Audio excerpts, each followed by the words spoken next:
Falcao es el mejor fichaje en la historia del fútbol colombiano.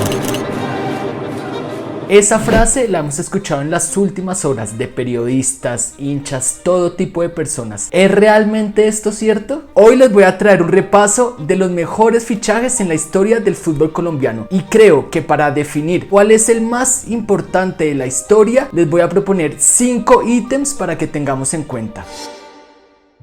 1. La hoja de vida del jugador, es decir, qué hizo a lo largo de su carrera. 2. La edad, cuántos años tenía cuando llegó a Colombia y en qué periodo de su vida estaba, en qué nivel competitivo. 3. Su pasado reciente, qué hizo en la última temporada. Una cosa diferente llegar inactivo y otra cosa con un gran nivel y siendo una gran estrella. 4. Su impacto a nivel mediático y comercial. ¿Qué tanto movió redes sociales si se trata de los últimos años? Si hablamos de décadas anteriores, su impacto en periódicos, en prensa, todo tipo de comunicaciones. Además, su impacto comercial en número de entradas vendidas, lo que generó en los hinchas. Y número 5, lo que dejó en Colombia, cuánto tiempo duró, cómo fue su rendimiento, qué ganó. Por supuesto, esto con Falcao todavía no lo podemos analizar. Siempre es difícil comparar épocas porque cada una tiene un contexto diferente, pero acá lo vamos a intentar hacer con los ítems que les propuse. Hay que empezar hablando de la época que se llama El Dorado, porque acá en Colombia, cada 8 días entre el año 50 y 53, prácticamente se jugaba una Copa América, cada 8 días en los estadios del país. Los equipos colombianos aprovecharon la huelga de Uruguay y Argentina, la huelga de jugadores, y trajeron a las estrellas. Esta ola se regó por todo el continente y vinieron jugadores de todas las nacionalidades, tanto que llegaron hasta europeos. Podríamos hablar de muchos jugadores, pero para no hacerlo tan extenso, vamos a centrarnos en algunos. La mayoría de estos jugadores que voy a nombrar llegaron entre sus 26 y 30 años al fútbol colombiano, es decir, una muy buena edad. Adolfo Pedernera llegó en junio de 1949. Con él inició El Dorado. ¿Quién era Adolfo Pedernera? Había sido 3 veces campeón del Sudamericano. Antiguamente así se llamaba la Copa América, pero básicamente es el mismo torneo. Campeón 5 veces con River Plate. Cerebro de la máquina. Esta máquina de River Plate es uno de los equipos legendarios en la historia del fútbol, que ha inspirado libros, ha inspirado de todo, y él era nada más y nada menos que el cerebro de este equipazo. Cuando llegó a Colombia tenía 30 años y básicamente se podría decir que era el jugador más respetado y valorado de Sudamérica.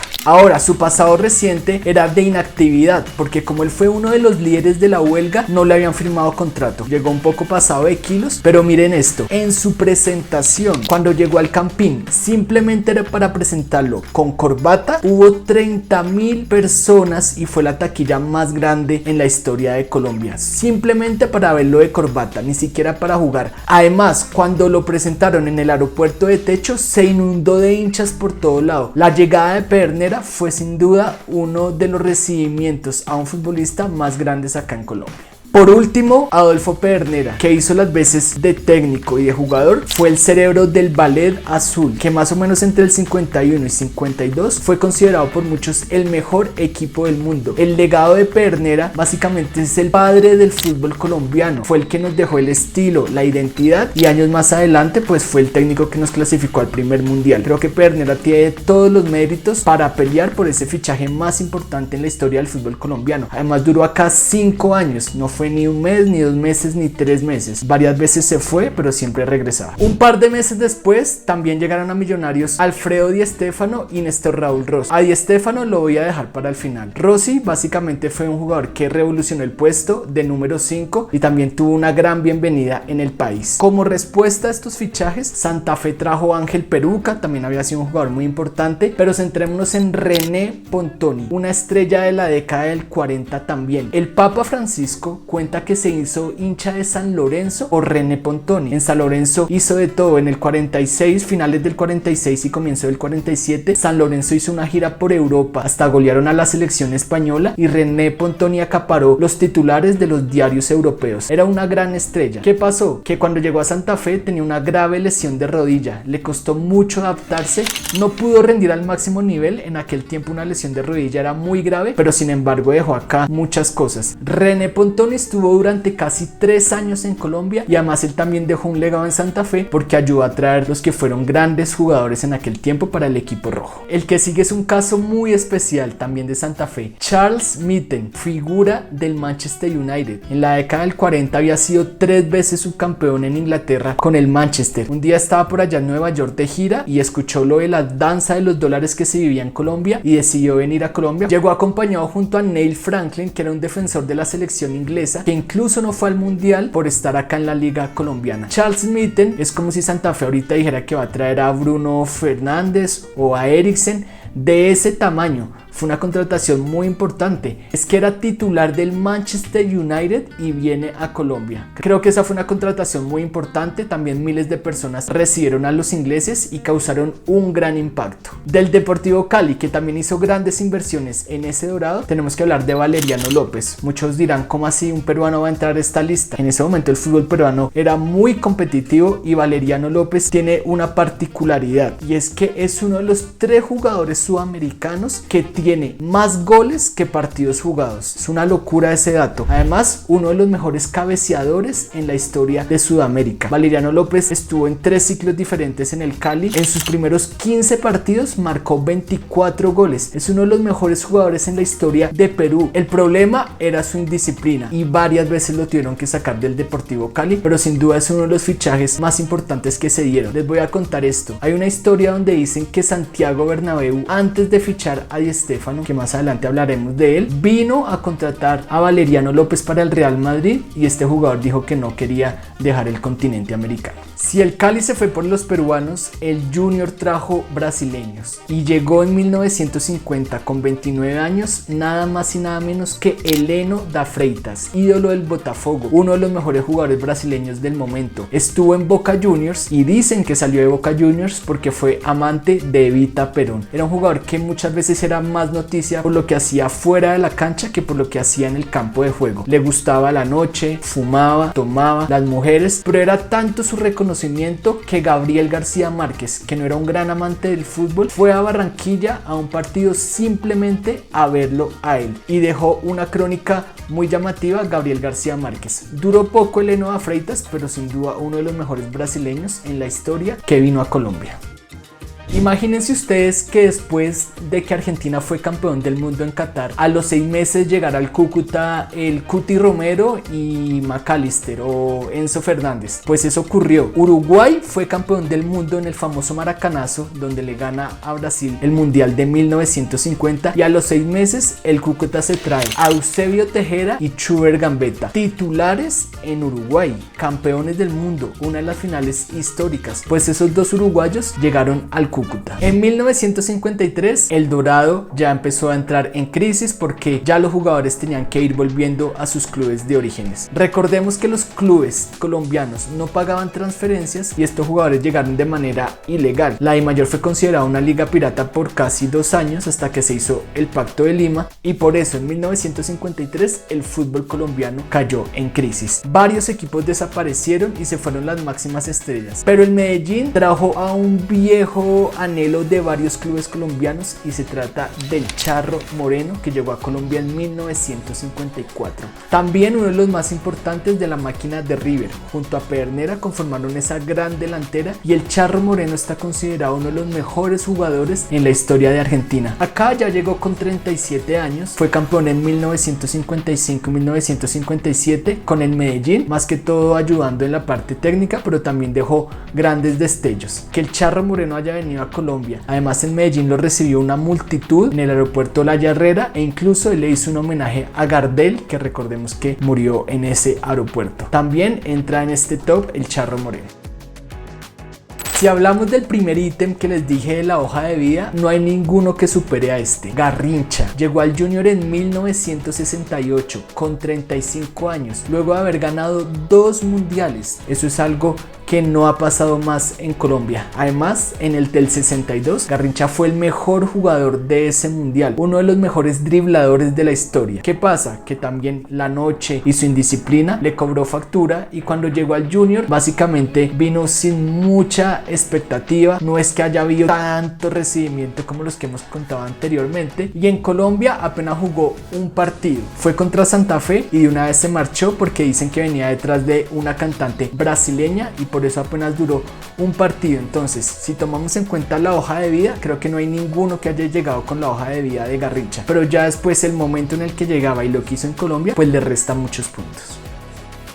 En los 60 el fútbol yugoslavo era potencia en el mundo y por supuesto en Europa. En 1969 llegó a Colombia un jugador que nada más y nada menos le decían el Pelé blanco, Dragoslav Sekuralac, figura de la Estrella de Belgrado, y además que habían sido cuartos en el campeonato del mundo de 1962. A este jugador le costó adaptarse un poco, pero finalmente duró varios años en Colombia. No solo jugó en Santa Fe, sino en varios equipos del fútbol colombiano. Su trayectoria en Europa era muy buena, y solo con ese apodo del Pelé blanco también es un jugador que llegó con gran expectativa al fútbol colombiano y marcó una época, porque los yugoslavos en ese momento llegaron a dejar un gran legado desde el punto de vista físico y táctico acá en el fútbol colombiano. Sabemos que en la década de los 80, con el dinero que se movía del narcotráfico, llegaron muchas figuras a Colombia. Acá podríamos hablar de varios, algunos jugadores de selección, pero creo que a pesar de ser figuras no eran tan relevantes en la historia del fútbol como los que hemos nombrado anteriormente. Acá podríamos hablar de Roberto Cabañas, podríamos hablar de Ricardo Gareca, podríamos hablar de Julio Falcioni. Imagínense que Millonarios contrató a Alejandro Esteban Barberón, campeón de la Libertadores con Independiente, o al Panza Videla, que había sido uno de los mejores jugadores de la Libertadores, y lo trae a Millonarios. Como si ahorita cualquier club colombiano traería a un campeón de Libertadores que haya sido figura, pues es algo muy complicado. Entonces en esta década sí hubo varios fichajes, pero creo que no de tal dimensión histórica para el fútbol. Sí dejaron mucho en Colombia, pero no hubo tanto revuelo como lo que hemos mencionado anteriormente. Ahora hablemos de esos regresos de futbolistas colombianos que estaban en Europa y volvieron, que es el caso pues ahorita de Falcao. Por ejemplo, el pibe Valderrama luego irse a Montpellier y disputar un par de años en el Real Valladolid. En el 92 lo trajo el Independiente Medellín. Fue un fichaje importante porque el pibe era el capitán de la selección Colombia, pero no había tenido tanta relevancia en Europa. El pibe tuvo una temporada buena en el Montpellier y el resto no tuvo tanta relevancia. Entonces sí era un fichaje importante porque era el regreso del capitán de la selección Colombia al país luego de 5 años. Además, en el Medellín sí jugó bien, pero su verdadera trascendencia en el regreso fue con el Junior, cuando fue campeón en el 93 y en el 95. El primer gran jugador colombiano que tuvo un impacto en Europa,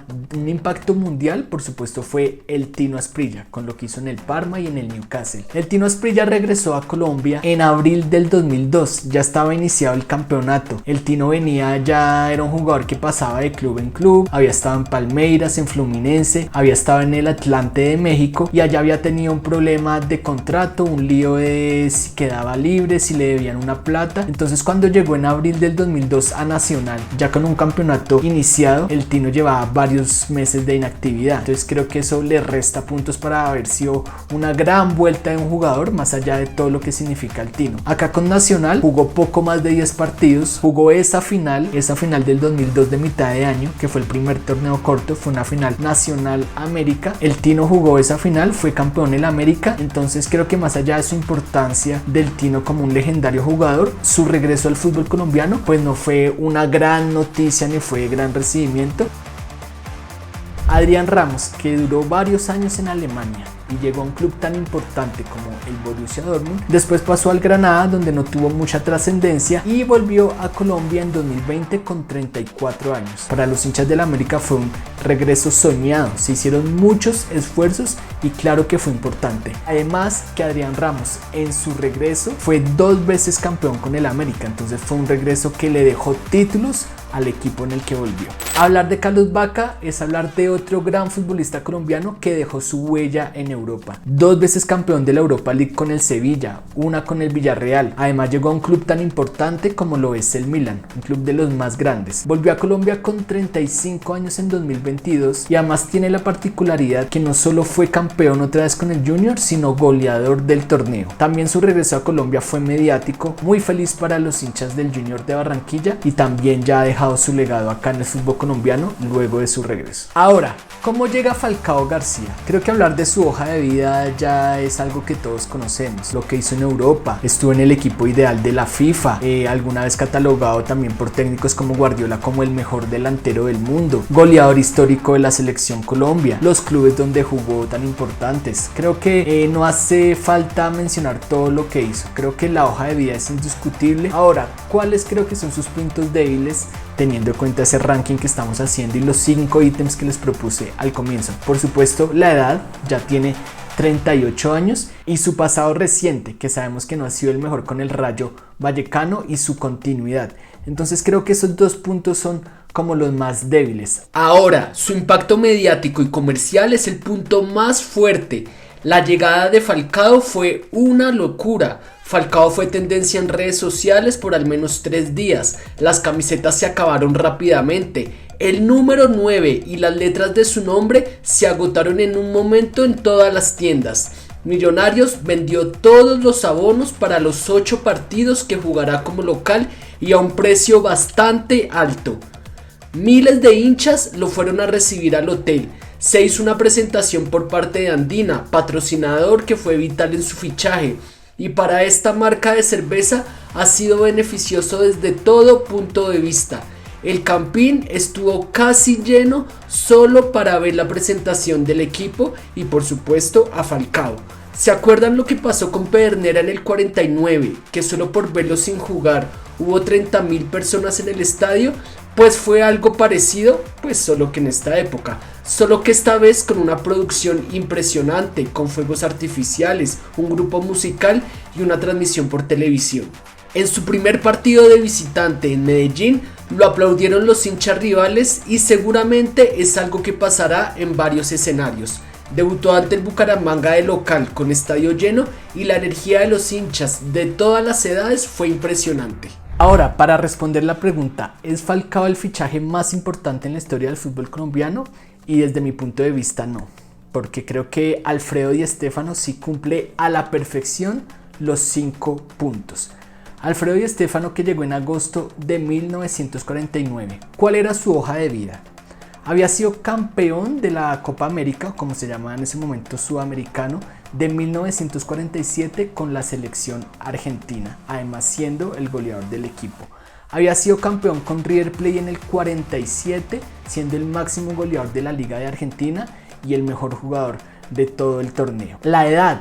Alfredo Di Stéfano llegó a Colombia de 23 años. 23, imagínense que nosotros si hubiéramos podido disfrutar acá a Falcao a los 23 años. Sería una locura total. El pasado reciente de Di Stéfano era que si bien había habido una huelga y el campeonato argentino estuvo suspendido por unos meses, Alfredo Di Stéfano en los 11 partidos, aparte de lo que había hecho en el 47, en los 11 partidos que había jugado en el 49, antes de jugar en Millonarios, ya había marcado 9 goles en 11 partidos, es decir, venía en un nivel muy bueno. El cuarto punto, su impacto a nivel mediático. Por supuesto no se puede comparar el 2024 con 1949, pero Alfredo Di Stéfano lo fueron a recibir también miles de personas en el aeropuerto. Está esta famosa foto donde le tienen que abrir paso junto con Rossi cuando llegan a la sede de Millonarios porque la gente ni siquiera los dejaba andar. Los hombres y las mujeres también especialmente se paraban afuera de la casa de Di Stéfano a cantarles, a darles serenata, a querer mirarlo, a querer tocarlo. Cuando Di Stéfano iba a otra ciudad ocurría, creo que algo que va a pasar con Falcao. Después del partido la ciudad le hacía un homenaje, lo llevaban a los clubes, iban a cócteles, Ese impacto de ese equipo y de Di Stéfano fue una cosa brutal. Además, Di Stéfano hacía campaña de cerveza, campaña de cigarrillos. Entonces, comparando ese nivel mediático y comercial de 2024, donde hay redes sociales y demás, con lo del 49, pues lo que ocurría en el contexto del 49, el impacto mediático de Alfredo Di Stéfano y comercial también fue muy grande. Ahora, el quinto punto, que es el legado o lo que hizo en Colombia, me quiero detener un poco.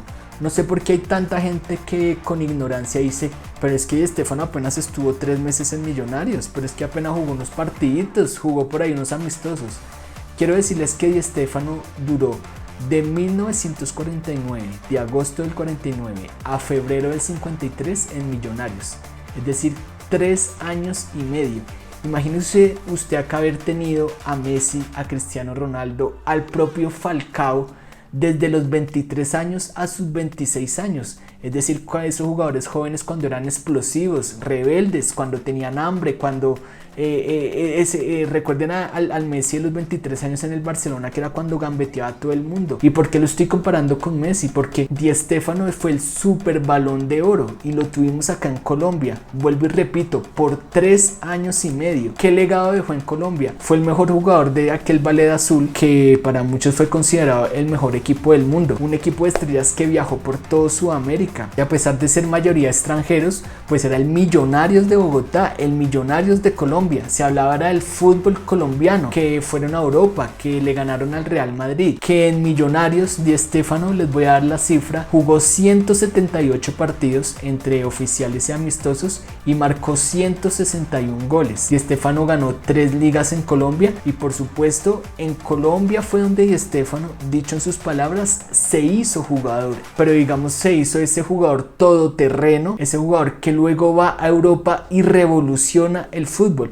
Es que para muchos el fichaje más importante en la historia del fútbol europeo es el de Di Stéfano, de Millonarios al Real Madrid, porque Di Stéfano revoluciona el fútbol europeo con un jugador todoterreno que no existía allá, que gana 5 Copas de Europa. Entonces creo que eso es incomparable desde todo punto de vista. Desde los 5 ítems que les propuse al comienzo, Di Stéfano cumple con todos. Por supuesto, esta es una discusión que va a seguir en redes sociales y demás. Lo que me gusta a mí acá es decirlo con análisis, con datos, y eso es una opinión totalmente debatible que cualquiera puede tener otra. Lo importante es hacerlo con argumentos, no decir Falcao es el jugador, el fichaje más importante en la historia del fútbol colombiano porque sí, por la emoción, porque llegó. No, hay que tener un poco de cabeza fría y analizarlo. Para algunos podrá ser Garrincha, para otros Pedernera, para otros se mantendrán en que sea Falcao. Pero acá yo siempre les propondré un análisis juicioso, minucioso y con datos. ¿Qué nos queda ahora? Disfrutar de Falcao, que ojalá lo reciban bien en otras ciudades.